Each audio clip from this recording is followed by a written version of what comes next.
Assalamualaikum, balik lagi di channel jam 12. Nerusin alur cerita dari manhwa Rise from the Rubble yang part ke-11. Oke, langsung saja masuk ke ceritanya. Zaufan saat ini berada di kota es. Kota es saat ini menjadi kota yang menjadi sarang monster. Kota es menjadi sarang monster dan itu dibagi menjadi 5 area. Area utara, timur, barat, selatan, dan tengah. Area luar dikuasai monster rank E yang sangat berbahaya, dan di area pusat ada monster rank S yang bisa melawan pahlawan elit God War. 5 area ini adalah area yang sangat berbahaya, diselimuti racun yang bisa membuat orang menjadi gila. Prajurit tingkat tinggi hanya bisa menghindar.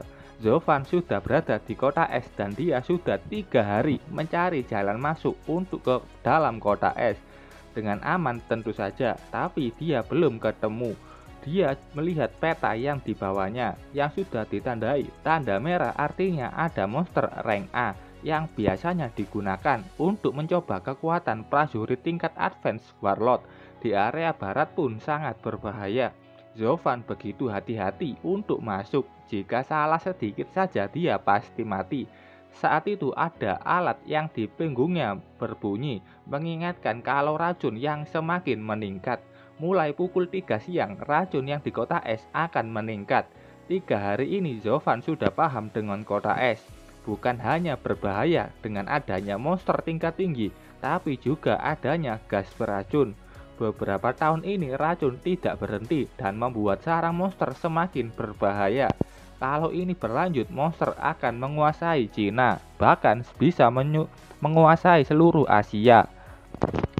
Zaufan pergi menjauh. Dia harus menemukan organisasi profesional yang berada di kota es untuk membantunya menuju ke sarang lebih dalam.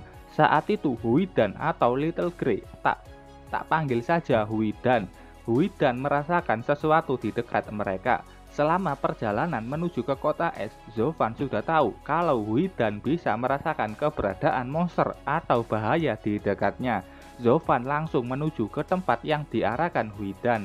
Di sana dia melihat adanya anak kecil berambut biru cerah yang dikepung om-om mesum.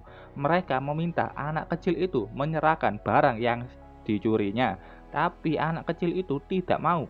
Dia bilang karena itu miliknya. Mereka marah, mencoba menyerang anak kecil itu, tapi Zaufan lebih cepat datang menyelamatkannya. Mengetahui adanya pengganggu, mereka maju menyerang Zaufan. Sekali serangan dari Zaufan langsung membantai mereka. Zaufan bertanya ke anak kecil itu apakah dia baik-baik saja. Anak kecil itu marah karena dipanggil anak kecil. Dia sudah dewasa, katanya. Orang-orang sebelumnya bertanya ke Zaufan kenapa dia menyelamatkan pencuri itu. Anak kecil itu menyangkalnya dia hanya mengambil hadiahnya sebagai pemandu tingkat emas di kuil Darkstar. Zaufan yang memang mencari pemandu cukup terkejut mendengar nama kuil Darkstar. Saat itu ada niat membunuh yang dirasakan Huidan. Di sebuah atap gedung ada beberapa orang yang meluncurkan roket launcher yang meledakkan tempat di mana Zaufan dan anak kecil itu berdiri. Mereka melaporkan misi mereka yang berhasil ke bos. Bosnya wanita berambut pendek yang saat ini bertemu dengan Mu Yinye. Yinye di sana untuk meminta bukti dari Mu Hanlong yang menyebabkan kota Jining menjadi outbreak. Tapi orang ini bilang kalau keluarga itu bertindak sangat hati-hati dan Mu Hanlong sudah mati. Dia juga bilang tidak bisa menghukum mereka tanpa adanya bukti. Yunye menerima sebuah pesan dan dia langsung pergi setelahnya. Wanita ini kayaknya tidak berpihak ke Yinye. Sementara itu Yinye yang bertemu dengan informan yang memberinya informasi kalau Zaufan berada di kota es. Mengetahui Zaufan yang ada di kota es, Yinye berencana untuk menemuinya. Wanita ini yang melihat tindakan Yinye. Tidak mungkin Yinye bisa ketemu Zaufan karena wanita ini mengira Zaufan sudah mati karena perintahnya ke anak buahnya untuk meledakkan Zaufan. Sementara itu di kota es, bawahan wanita itu mencari tubuh Zaufan, tapi mereka memilih untuk mundur karena mereka merasakan adanya monster yang akan datang. Zaufan sendiri bisa lolos dari maut berkat anak kecil ini yang sudah tahu jalan rahasia. Anak kecil itu mengatakan namanya Furen. Saat itu mereka merasakan getaran hebat yang berada di atas mereka. Zovan segera menggendong Furen untuk melarikan diri. Furen juga mengambil barang-barangnya sebelum bisa pergi. Katanya mereka memperkerjakan Furen sebagai pemandu di tempat yang sangat berbahaya di Monster Jam. Berkat dirinya mereka bisa berhasil keluar, tapi mereka tidak mau membayar Furen. Dan Zovan hanya mendengarnya. Dia ingin segera mengantarnya ke Darkstar. Zovan sudah sampai di depan markas Darkstar. Di depannya banyak material khusus yang tampaknya bisa menghalangi racun. Zovan sudah di dalam bertemu dengan Madam Ying. Furen menangis setelah dianggap pencuri. Madam Ying menenangkannya dan berterima kasih ke Zovan yang sudah menyelamatkannya. Yang tampaknya sudah tahu siapa Zovan ini. Madam Ying sebagai pemimpin Darkstar, organisasi warrior terbesar, bisa mendapatkan info tentang Zovan. Dan dia pun sudah tahu alasan Zovan ke kota es. Dia menawarkan bantuan. Awalnya butuh biaya 10 juta untuk memandunya. Tapi karena situasi saat ini berubah, Zovan tidak perlu membayar. Madam Ying menjelaskan datangnya racun monster yang ada di kota es itu berasal dari bagian barat kota es. Ada satu retakan di tempat itu yang dijuluki The West Abyss Monster Chasm. Racun monster yang dikeluarkan secara berkala itu berasal dari sumur monster, tapi penyebab keluarnya belum diketahui. Racun yang dikeluarkan semakin padat. Jika ada monster yang tinggal di sumber racun itu, mereka akan semakin kuat. Bisa dibayangkan jika monster rank A tinggal di sana dan semakin kuat karena racun monster, itu pasti sangat berbahaya. Zovan sangat terkejut mendengar itu. Monster rank B saja sudah bisa menghancurkan satu kota, apalagi rank A yang bertambah kuat. Hanya Advanced Warlord yang bisa melawannya.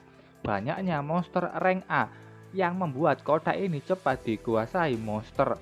Zovan bertanya apa sebenarnya tujuan Madam Ying bertemu dengannya. Madam Ying menjelaskan monster yang keluar akan semakin kuat setiap harinya.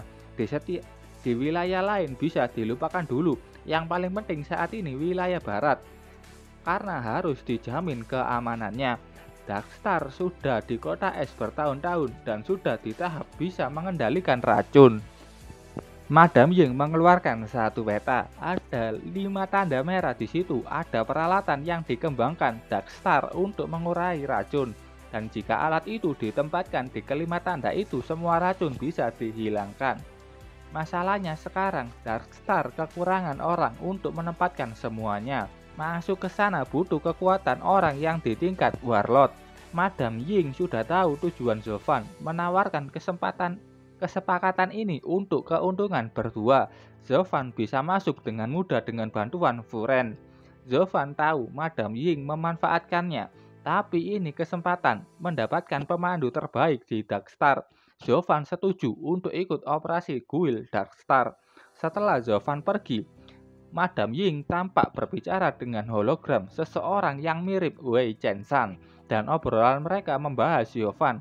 Dan Chenshan tidak jadi memberitahu siapa sebenarnya Zovan. Zovan bersama Furen dan ada satu wanita lain sudah bergerak ke tempat di mana akan menempatkan peralatan. Mereka menggunakan masker untuk mengurangi dampak racun.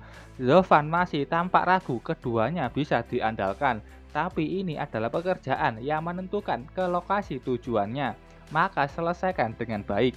Mereka berhenti di tempat yang dikelilingi air. Di sini tempat Zovan berhenti sebelumnya.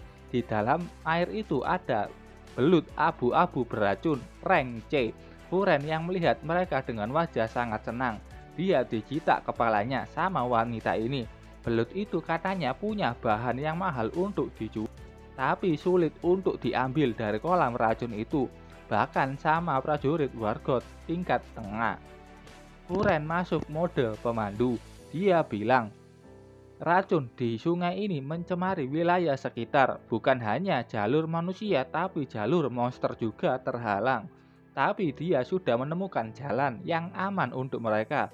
Furen memimpin jalan ke sebuah saluran air dan berkat itu mereka bisa masuk lebih dalam. Wanita ini mengingatkan tugas mereka bukan hanya mengaktifkan pengurai racun, tapi juga melindungi Furen. Saat itu Zovan mendengar sesuatu dan ada satu ledakan yang tampak di kejauhan. Zovan bilang itu sangat aneh. Wanita ini bilang itu wajar saja adanya pertarungan antara pemburu dan monster. Tapi itu tampaknya bukan pertarungan antara prajurit dan monster. Tepatnya itu pertempuran antara dua monster. Terlihat di satu tempat, ada pria bertudung yang melihat kedua monster itu bertarung. Sepertinya ini tujuan mereka untuk membuat monster mutasi. Pertempuran itu sudah diatur mereka untuk membuat monster semakin kuat dan bisa mutasi. Dengan mutasi akan lahir monster baru. Dan lahirlah monster mutasi rank B, binatang cakar bersayap. Wajahnya kayak serigala, punya dua pasang tangan, satu pasang ada sayap yang tajam.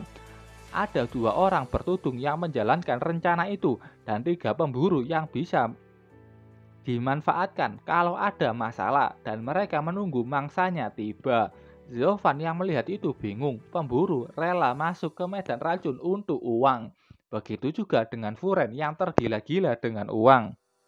Saat itu datang monster yang menyerang mereka. Melihat monster itu, wanita ini belum pernah melihatnya. Dia maju menahan serangan monster itu yang sangat kuat. Dia menyuruh Zovan pergi dan melindungi Furen. Tapi Zovan tidak mau karena di sini tugasnya melindungi mereka juga. Zovan sudah maju berhadapan dengan monster rank B.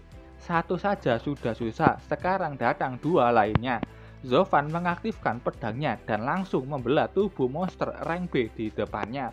Mereka berdua kaget melihat betapa kuat Zovan yang bisa dengan mudah mengalahkan monster rank B. Wanita ini dengan cepat menggendong Furen yang diserang monster. Tapi kecepatannya kurang, untung saja ada Zovan yang memeluknya dan mengaktifkan skill kecepatannya untuk bisa kabur dari kejaran monster. Zovan sudah tahu kalau mereka adalah monster yang mutasi. Mereka berhasil kabur dan sampai di tempat tujuan. Zovan yang sampai di sana mengingat kalau tempat ini adalah taman indah yang sering dia kunjungi bersama ibunya. Wanita itu mengeluarkan cermin kecil yang membuat Zovan terkejut karena itu cermin yang sama di kotak pemberian ayahnya. Dengan cermin itu bisa diarahkan ke suatu tempat untuk membuka ruang bawah tanah rahasia. Zovan ingat saat di sini dengan ibunya. Saat main peta umpet dan dia tidak bisa menemukan ibunya, kemungkinan ibunya masuk ke sini. Zovan bingung. Kenapa Darkstar menyimpan alat pengurai racun di sini? Wanita itu bilang kalau bukan Darkstar yang membuat alat pengurai racun, tapi mereka menemukannya. Mereka percaya tempat ini sudah dibangun sebelum adanya wabah monster. Ini tempat para peneliti melawan monster dan penemuan besarnya alat pengurai racun. Di depan mereka ada sebuah alat besar yang di tengahnya ada bola melayang. Wanita itu mengaktifkan alatnya, mengarahkan cermin ke bola di tengah. Zovan mengira ini diciptakan ibunya dan mungkin saja ada informasi berguna tentang ibunya di sini. Alat itu aktif, mulai bersinar dan mengurai semua racun, bukan mengurai, lebih tepatnya memurnikan racun. Ada alat yang memperlihatkan seberapa lama racun bisa dimurnikan. Karena wanita ini sedang terluka, dia akan menyembuhkan diri juga dengan membuka bajunya. Zovan yang hilang kesempatan membalik badannya. Di pusat penyebaran racun, tampak monster berbicara. Racunnya dimurnikan. Dia menyuruh ular kecil beracun ke sana dan menghancurkan ancaman itu. Selesai penyembuhan, dia melihat alat itu butuh 2 hari untuk menguraikan racun di sini. Saat itu muncul sebuah peringatan. Di luar mereka melihat adanya ular monster yang mengepung mereka. Sudah ketahuan, mereka harus menghentikan para monster itu agar usaha mereka tidak sia-sia. Zovan akan maju, dia menyuruh mereka di sini saja, serahkan padaku yang di luar. Zovan sudah berada di luar. Dia mendapatkan info kalau ular-ular itu belum ada datanya, artinya monster baru. Saat dalam perjalanan, cermin yang dia bawa bercahaya menembus dinding, yang artinya ada jalan masuk menuju ke sana. Karena keadaan saat ini yang genting, Zovan akan mengeceknya nanti. Zovan saat ini sudah di luar dengan mudah mengalahkan monster itu. Setelah ular itu kalah menjadi ular biasa tanpa mata. Furen yang melihat itu yakin ular itu mungkin datang langsung dari kedalaman jurang monster. Wanita itu merasakan kalau tempat ini sedang diawasi. Jovan yang di luar dengan mudah menghadapi ular-ular itu. Furen yang di dalam memperingati Jovan kalau ular itu belum mati. Di belakang Jovan, mayat ular itu bersatu dan membentuk tubuh yang lebih besar menyerang Jovan dari belakang. Jovan bisa menghindar dan langsung menyerangnya. Saat sudah membelah tubuh ular itu, tubuhnya berkumpul lagi dan membentuk tubuh baru. Jovan bingung, dia jelas sudah membunuhnya. Ular itu menembakkan sesuatu yang mengurung Jovan. Jovan yang tidak mau menyerah di sini, dia berhasil keluar dari situ. Melihat Jovan yang bisa bertarung dengan imbang dengan monster itu, Furen memujinya dan memanggil wanita ini Hong. Hong juga memuji Jovan yang tampak tidak lelah padahal sudah bertarung sebelumnya. Sulit mengatakan apakah Jovan bisa membunuh monster itu, karena setiap kali badannya terbelah pasti bisa nyambung. Saat itu ular itu berbicara. Bertanya apakah dia yang memurnikan racunnya. Mengetahui monster yang bisa bicara, pasti monster ini punya kecerdasan dan itu biasanya di tingkat rank A. Sebelum lanjut, ini penjelasan tentang kecerdasan monster berdasarkan ranknya. Monster rank F sampai rank D setara dengan Starfall Warrior. Mereka bertindak atas nalurinya, hanya tahu bagaimana cara membunuh. Monster rank C dan di atasnya memiliki kecerdasan dasar. Monster rank B setingkat warlord menengah. Mereka bisa berpikir logis. Beberapa bahkan punya karakteristik manusia seperti Raja Eaglefog. Monster rank A setingkat advance warlord. Kecerdasan mereka seperti manusia dan mereka bisa berkomunikasi dengan lancar. Jovan yang melihat monster rank A itu mungkin bisa mengalahkannya karena dia saat ini di tingkat warlord pemula. Ular itu bilang, apapun yang bisa memurnikan racun adalah musuh dan harus dimusnahkan. Jovan dapat menahan serangan monster itu. Hong yang melihat itu ingin membantu, begitu juga dengan Furen. Hong bilang dia akan kembali membawa Jovan masuk lagi. Furen menangis, dia mengingat ayahnya yang juga mengatakan hal yang sama tapi saat itu ayahnya tidak kembali. Tapi sebelum mereka bisa keluar, banyak monster ular yang masuk ke dalam. Hong mulai menghadang mereka yang ingin menghentikan pemurnian racun. Hong memberitahu Jovan yang berada di luar. Jovan yang ingin masuk ke dalam dihadang ular besar yang tampaknya sudah tahu rencana Jovan. Jovan tidak punya waktu. Dia menggunakan floating step of luminosity dan satu flash blade menebas ular itu hingga tercerai-berai. Jovan mau masuk ke dalam dan dia melihat bagian tubuh ular itu yang masuk ke dalam. Saat menjadi lendir, saat akan masuk, Widan yang sedari tadi di dalam baju Jovan terbangun. Entah kenapa matanya bercahaya hijau. Di dalam, Hong dan Furen berhadapan dengan ular besar. Hong menghadang serangan ular itu dengan susah payah. Ular itu melihat alat pengurai racun dan segera menuju ke sana untuk menghancurkannya. Jovan sudah sampai dan menghadang ular besar itu. Hong dan Furen senang melihat Jovan tepat waktu. Jovan yang melihat ular itu merasakan akan sama dengan di luar, ditusuk berkali-kali pun bakalan bisa hidup lagi. Yang penting maju dulu. Jovan melompat menebas tubuh ular itu hingga terbelah. Widan yang berada di atas kepala Jovan memancarkan gelombang ke arah tubuh ular itu. Berkat itu, inti monster berhasil dihancurkan dengan mudah dan langsung mati. Sistem memberitahu Jovan kalau monster ini hanyalah monster rank A biasa. Oke, sampai sini dulu ceritanya. Terima kasih buat kalian yang sudah menonton videonya sampai selesai. Salam jam 12. Bye-bye.